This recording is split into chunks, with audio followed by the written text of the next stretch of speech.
غور سے سنیے گا. پاکستان کا ایک ملا پاگل ہو گیا جس کو آپ نے پچھلے دنوں بڑے ووٹ دیے تھے. وہ کہتا ہے حسین کے غم میں رونے والے کمینے. علی کربلا روانہ ہوئے لوگوں. ہاں وہ کربلا والا نہیں ہے، او کمینہ ہے. امام حسین کے غم میں رونے والے کمینے ہیں. ایک دوسرا ملا وہ اسٹیج پہ آ کے چینل پہ بیٹھ کے بکتا ہے کہ امام حسین کے غم کا اہتمام کرنا، یاد منانا، یہ قطعی طور پہ اسلام کے خلاف ہے. حضرت ابو طالب کا وصال ہو گیا، حضرت سیدہ خدیجہ الکبریٰ کا وصال ہو گیا. نبی پاک نے پورے سال کا نام عام الحزن رکھ دیا. پورا سال غم منایا. بولو نا. حالانکہ دونوں کا وصال ہوا تھا، دونوں کو اللہ تعالیٰ نے اپنے پاس بلا لیا تھا. ان دونوں میں سے کسی کے عباس کے بازو نہیں کٹے تھے. ان دونوں میں سے کسی کا اصغر نہیں رویا تھا. لیکن پورے سال کو عام الحزن کہا گیا، پورا سال غم منایا گیا.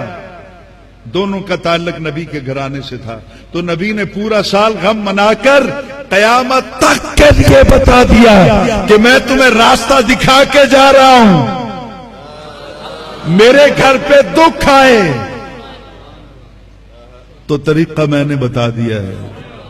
ایک دن تو کیا، سال پورا نام لگا دینا حسین کے. اور وہ مولوی جو کہتا ہے کہ حسین کے غم میں رونے والے کمینے ہیں، خود ممتاز قادری شہید کے جنازے پر پاؤں کی طرف بیٹھا تھا اور سر سے پگڑی اتار کے ہائے ممتاز، ہائے ممتاز شہید قادری تیرے ورگا کوئی نہیں لبنا، مر گئے اسی.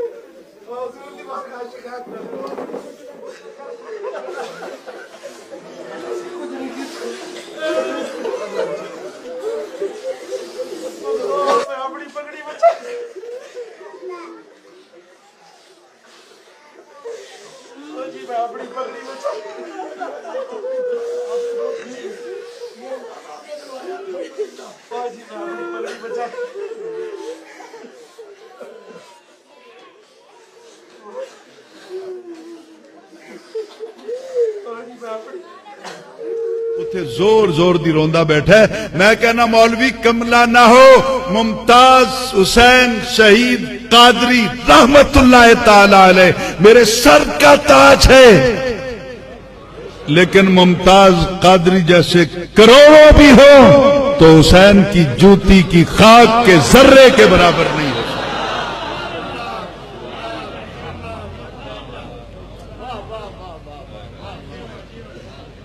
مجھے ایک آدمی نے کہا کہ آپ اس اسٹیج پہ یہ بات نہ کریں، وہ پوری جماعت مخالف ہو جائے گی، وہ بڑے پاگل لوگ ہیں، آپ کو قتل کر دیں گے. میں کہ حسین دے نا دے ہوتے جان لگ جائے، میں نے اور چاہیے کی ہے.